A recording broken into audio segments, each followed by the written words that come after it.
10,000 years ago, there was a legend of people making a YouTube video far into the future.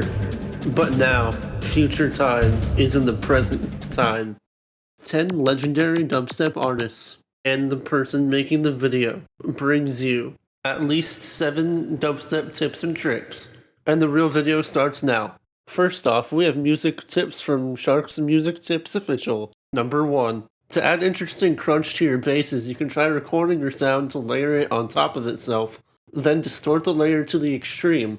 High pass the layer to keep the crunchy high end only. Make sure the layer has a lot of sub by boosting it with an EQ before processing, so the distortion makes it crunchy rather than harsh.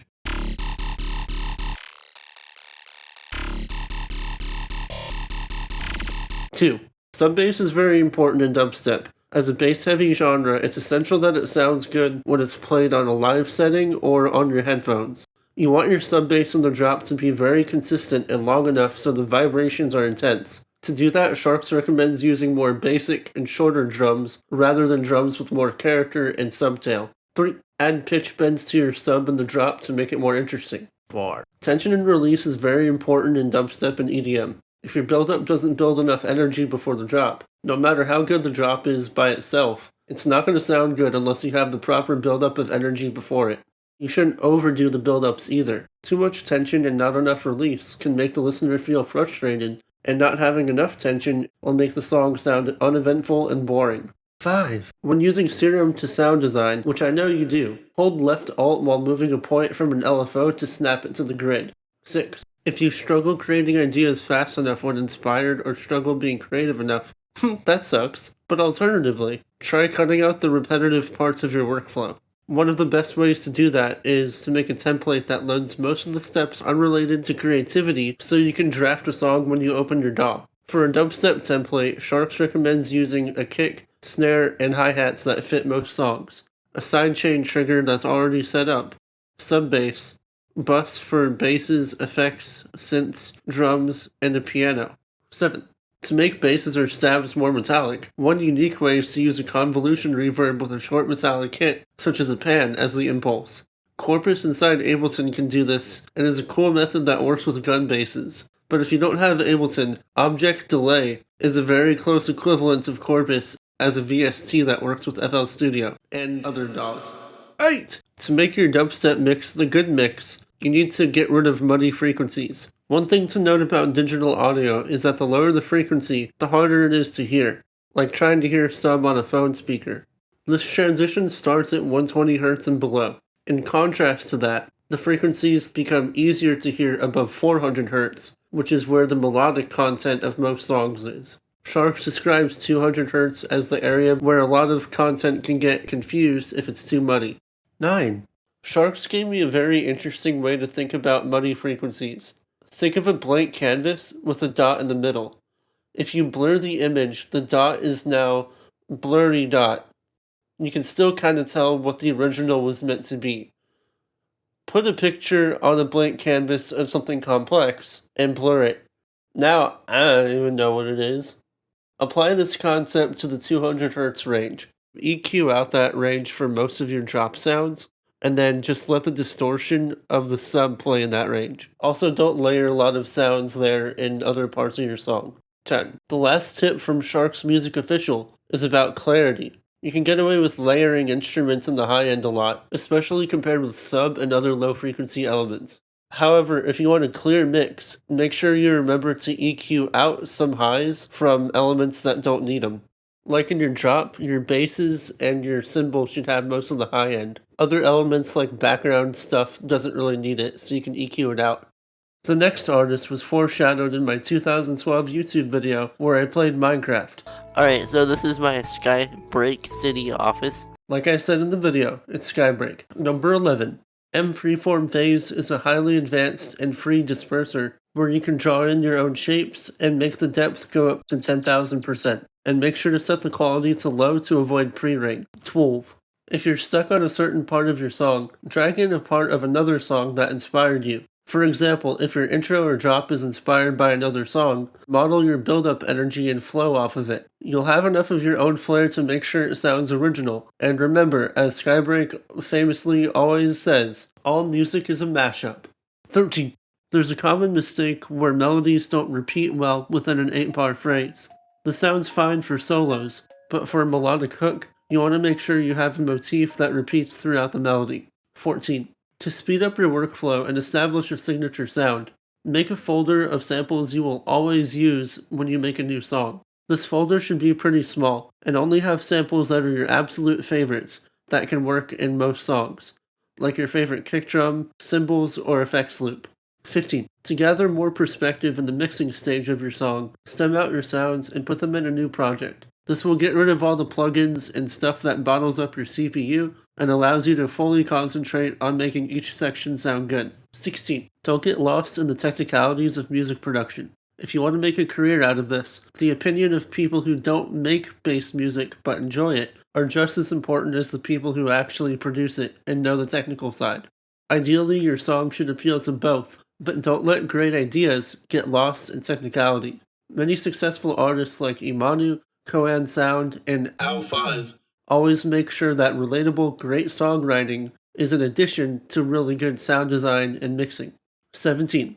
While playing your song, put an M recorder or an Edison on the master. When you pause it, sometimes you'll get a tail from the reverb or delay or whatever else. Record that and put it through convolution reverb. Now you have a unique reverb you can put in your song. Also, you can just drag that sample into the song and use it as a fill. 18. Low-end movement is very important in bass music. Try low-passing your master and see if it's still enjoyable. Famous songs from Noisia and other drum and bass artists are good examples of what sounds good even with a low pass on the master. 19. If you want to mix for iPhone speakers, try enabling an EQ on the master that cuts everything below 300 and above 4K. This will allow you to hear your track in a different light, and it allows you to hear the transients and piercing frequencies more easily. It also allows you to focus on the songwriting instead of just the high-end, ear candy, and sub. 20. Subscribe to the Skybreak Patreon. That was part of the tip that he sent in. When using convolution reverb for sound design, make sure that the input has a lot of high-end, possibly more than you think you need. This will make sure that the texture detail in it will ring through. The next dubstep tips are Dani Demand dubstep tips. 21. Make your sub bass more interesting. Do it. Next number. So do that by adding a white noise layer, pitch automation to the sub, and a disperser layer. And you can distort that with the sub. 22. Record and save as many sound design jams as you can. These help when you have no inspiration and don't know what to make. Just drag them onto the timeline and chop them up into your song. 23. Here's an easy way to make your own cymbals and vinyl. Put white noise into a high pass, turn on chorus with no rate, and then shape the cymbal to whatever you want. 24. Challenge your sound design epic skills by taking any sample and turning it into something completely different, like taking a bass one-shot and turning it into a snare. 25. Touch grass. Being away from the computer and going to a different environment can refresh your mind. Of course, if you're in the middle of watching a YouTube video, you might as well finish it first. Mental health second, as they say. Next tip. 26. Try not to overthink all days when it comes to mix sounds. Sometimes you can drag in a sound that requires no processing and it sounds fine in a song. 27. Don't over-rely on memes to change your not good song into a good song. Bruh. I enjoy the latest memes that I find on iFunny, 9gag, and other bad websites, but you need to have good production behind your song to make it matter. 28. Listen to your song on different audio devices. It can sound great on your producing headphones or speakers, but you want to check it in your car, on your phone, or whatever else you have for another reference. 29. Despite what SoundCloud comments might say, it's okay to make quote-unquote generic dubstep. Quarter note rhythm with a long sustain has been overdone, but if you enjoy it, then make it. Other people enjoy it, especially at live shows too. 30. In contrast to the last tip, if you want to make unique dubstep instead of generic, then take a break from listening to the same dubstep and EDM you usually listen to. Instead, branch out into different genres and then come back to producing later, which can lead to interesting experimentation and results. And now, similar Outskirts dubstep time. 31. Pay attention to the stereo field. Decide which sounds are better suited to be completely wide, completely mono, or in between. Giving everything their appropriate space in the stereo field will give you even more headroom for your sounds to breathe. 32. Sample choice is important. Instead of choosing a sample and then processing it really heavily just so it kind of works, try out a bunch of different samples and see which one fits your song right away. 33. You can create a full-sounding mix without layering a lot. Adding a bunch of sounds can fill up a mix, but will sacrifice clarity as a result. It's better to focus on a few elements that really matter instead of washing everything in a wall of sound. 34. Record your own vocal samples. Some out recorded a bunch of different shouts and phrases and use them a ton in their tracks. It also gives them a more personal touch. And it's also very cathartic to scream into a microphone like this. 35. Don't spend all your attention and effort on the drop only. You can create a sick drop that'll be good, but if everything else sucks, like the intro, breakdown, outro, whatever, then your track will be not good. Spend time putting other people's songs in your DAW and learn how they make other sections interesting. 36. If you struggle with songwriting, melodies, chords, song structure, etc., try recreating a song that you like. Doing so forces you to dissect other people's work and understand what makes it the way it is. 37. For sound design, render your drops without any drums or sidechain, and keep it in a folder. This makes it easier to resample sounds in a new track. 38. Use a temporary vocal stem to start a song. If you're having trouble starting an idea, use an acapella and build off of it. Remove it afterwards and fill it with something original. 39. Keep your ideas fresh by writing different genres. Pigeonholing yourself into one style will lead you to write similar sounding tracks over and over. Get out of your comfort zone. This leads into Simout's last tip. 40. Don't expect everything you write to get released. Even if a song is 100% finished, if you don't like it, you don't need to release it. You learn something from every song you make, and you can reuse parts of it for new songs, like the melody or sound design. And now it's time for Storyboard Dubstep Neil Dubstep time. He really loves pictures of mud crabs, so send him one via Twitter and let's get started. 41. A way to help power through writer's block is to start a song by using stems from other songs, like basses, drums, synths, or vocals. 42. Don't be afraid to trust your ears and experiment. Just because you think that there's a right way to do something doesn't mean that you have to do it. You can push boundaries and do weird things, like polyrhythm, and have it turn out well. 43. Every channel in Neil's project files have two things on them by default, a mid-side EQ and a frequency splitter between lows and highs. That way you can process the mids and high frequencies separately from the lows, allowing you to put effects like reverb and delay without muddying up low frequencies. 44. If you get caught up in sound design, try starting with something very simple and putting that on your playlist, and then add effects and mess with it from there. This prevents you from overcomplicating things in a synth. 45. Get creative with how you use samples. Use samples in ways they weren't intended for, like stretching out basses for atmosphere or using a snare as a gun bass. 46. Set up hotkeys and learn shortcuts for your DAW. This helps keep you in the flow state and lets you do creative stuff that's complex but also fast if you learn your shortcuts. 47. Use silence creatively. You don't need to fill out every part of your song. In fact, silence can be used as a sound effectively. For example, instead of adding in a fill, you can delete whatever sound you have and just leave the silence. That way, it builds anticipation for the next bar. 48.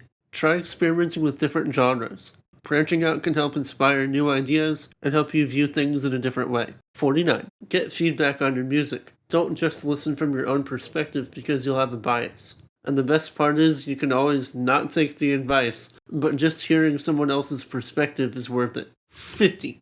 Set up a template in your DAW. Make sure you have quick access to your samples and synths, and make sure to get started creating as soon as you can. And if you spend too long setting stuff up, you'll forget the idea in your head. And now, we have famous NCS dubstep producer Sekai. 51. Simplicity can often help better with being catchy than making complex things. For example, melodies, drop structure, arrangement, and whatever else. Simplistic melodies and structure will make your song more memorable than complex ones.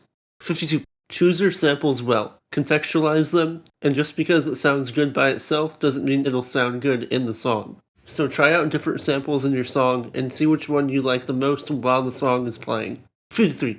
You don't need to do everything from scratch. There are tools out there like sample packs and presets, and they're made for being used in songs. I'm adding this part on personally. Sekai didn't say this, but I think there's a culture of elitism when it comes to samples and presets, and I think it's ridiculous because many artists use them and they're made to be used for music production. And if your song sounds good, then who cares? 54. Likewise, sound design fits this same concept of simplicity.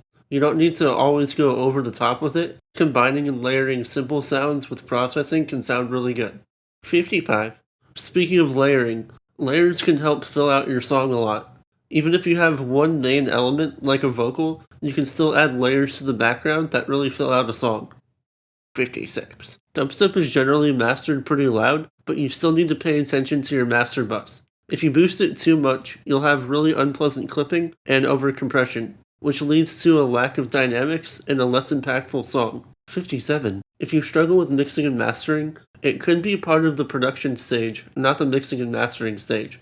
If you have too complex of a song, it'll be really hard to mix and master well. So try deleting some layers, or just turning them off and on, and see what you really need to fill out your song. 58. If you want your song to be more memorable and catchy, get a vocalist. You can do a lot with lead elements and synths, but it's a lot more personal to have a vocal to sing along to. 59. If you feel like a section could use spicing up, listen in between the lines of some of your samples. What I mean is, sometimes in melodies or chord stacks, there are some artifacts that sound really cool on their own, like chopping up the reverb or delay of samples, and you can record them and use those as background layers.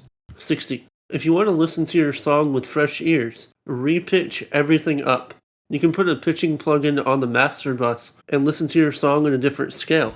This will help prevent you burning out from listening to your song over and over and give you a new perspective on what you're making. Next up is Miss Lina, also known as Mimi Dubstep, who is also a vocalist. 61. When you're commissioning a vocalist, don't be afraid to ask for updates and be in communication with them. Giving them feedback on the vocal and adjusting it to your song will result in a vocal that fits well with the song and that both of you approve of. 62. Similarly, don't be afraid to tell the vocalist there's something you don't like about the vocal so they can change it. It won't upset them or offend them if you want it changed. 63. If you have a specific vision for your song, provide as much info as possible when you commission the vocal. Stuff like BPM, key, genre, the overall vibe, and theme of the song are important to tell them. 64. Vocalists have terms of service in their commission sheets. Make sure you actually read it, because there's important info in there. There's usually stuff like how to credit them, and if you can add their name as a featured artist to the song. 65. Not every vocalist knows what file format you want, so make sure to tell them. MP3, WAV, OGG, whatever. 66. Some people process their vocals and tune them before giving you the file, and some just give you the raw file. So if you want whichever, make sure that's how it works.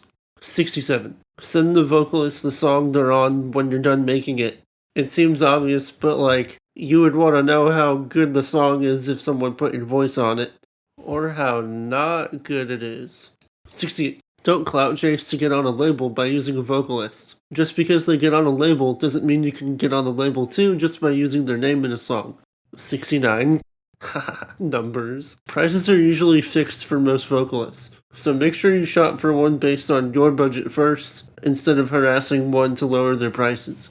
70. Different vocalists have different microphones, setups, and obviously voices, so don't try to process them all the same. Vocals are really dependent on the song, genre, and all that fun stuff. And now, Quartzone.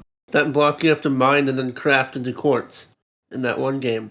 71. Quartzone recommends thinking of dubstep as an umbrella term instead of a single genre. Knowing that you can mix the sound with any genre or influence can give you more chances to make something unique. 72. Crazy sound design is not everything about dubstep. Kinda. If you don't have good enough songwriting to back that up, it's overall gonna sound not that great and not perform well as a song. 73. Post-processing is often more than 50% of sound design. There are plenty of plugins that can completely transform your sounds, like these, or these. 74. One way to make more unique music is not to force yourself into any subgenre. Make the music that you like to make, and you'll naturally develop your own style over time. 75. You can get creative with time signatures and BPM in dubstep.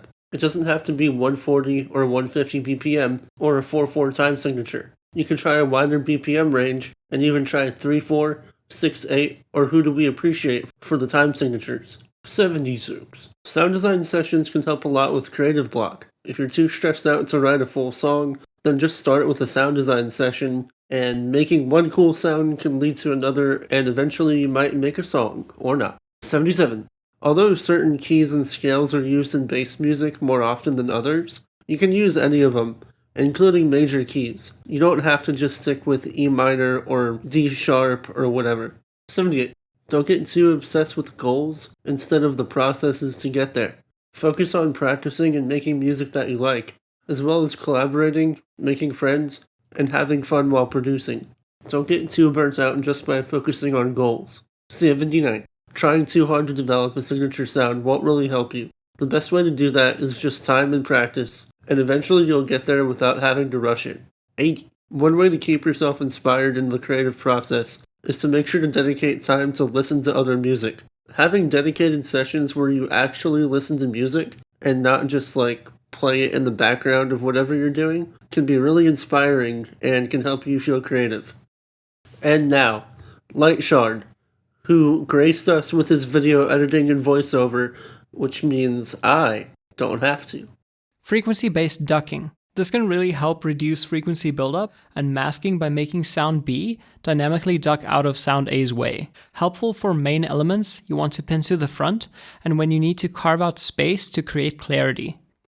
Add your plugin of choice, route the sidechain signal, set the plugin to key from the external signal if required, and tweak the ducking related settings. Personally, I like using this effect to prioritize vocals and leads. I recommend TDR Nova as a free starting point, but any multiband compressor or dynamic EQ with an external sidechain input can work. Have a color scheme. When navigating large projects, it can be very jarring to move around a fully gray canvas. Try taking some time at the end of your session to color code sounds. This can especially be useful when you're in the process of rendering stems for remixes or VIPs. The type of system you use doesn't really matter, just have one to alleviate searching through tons and tons of tracks and keep it simple. Here's my template scheme if you don't know where to start. Self-FM. Self-FM can introduce nice even harmonics or saw-like timbre into an otherwise odd harmonic or square-like timbre. Just keep it in subtle ranges, otherwise you get some yummy white noise.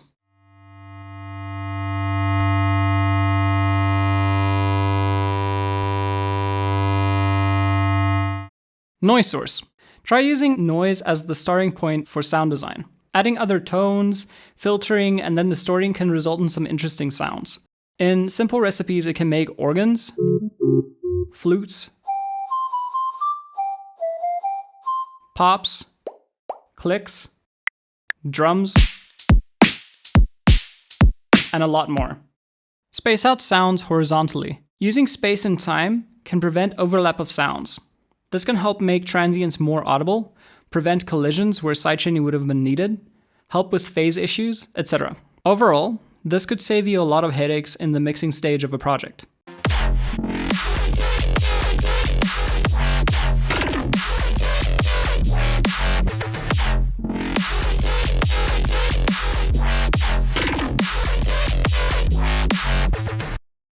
Have a naming scheme. Like the coloring tip, having specific group names for sounds can help organize your stems when you export.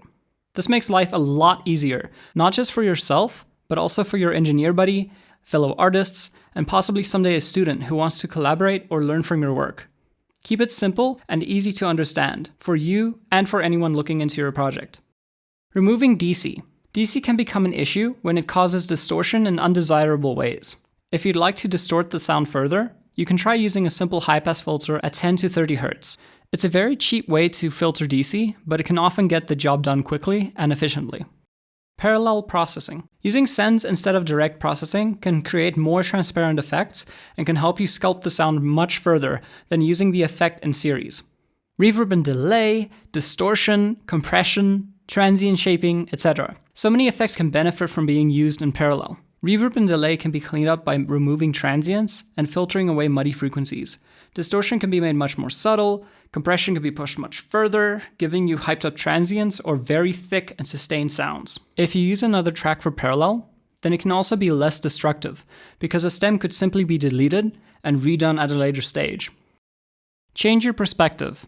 Try doing some mini challenges from time to time. I enjoy doing monthly challenges like listening to music in mono, listen and mix at quieter levels, actively listen to pink noise for 5 minutes every day, etc. Changing how you hear changes how you work. Have fun. There's no rush. Strive to have fun every day, improve one aspect each day, and spend time with company you enjoy. Work hard and don't fret too much about making it, especially in the beginning.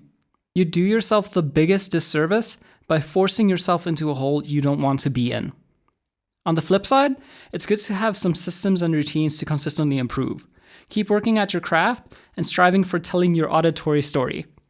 And next, we have Nejvex with epic sound design dubstep epic tips. 91. To get easy stereo on any sound, use a ping pong delay with a short delay time and short feedback. 92. Layer white noise or Foley on top of basses for a fuller sound. 93. Create stereo Foley and noise by playing 2 instances of the same sample at different times of the sample and pan them left and right. 94. Use the filter, pan knob, and serum to widen your sounds and create an interesting harmonic. 95. Use a tape stop effect in your build-up to make it more interesting. 96. Use Corpus to add high-end stereo crunch to your basses. 97. Rip drums from songs you like and remake them by using the waveform as a guide. 98. Take bass samples from Splice and put them in the wavetable of Serum. 99. Make presets for your stock plugins to speed up your workflow. You can also set them to automatically start with the preset when they're loaded. 100. Remember to do something else besides producing.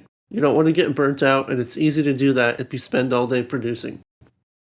Wow, that sure was 1,000 tips by 10 people if I've ever seen it. Thank you for watching, and genuinely, please take the time to check out the artists that so graciously helped me out with this video. I could not do it without them. Check out their socials and stuff they want to promote. Those links will be in the description and comments. Subscribe if you want to see more stuff like this. Give the video a like if you enjoyed it. Leave a comment with your favorite tip, and I'll catch you guys next time.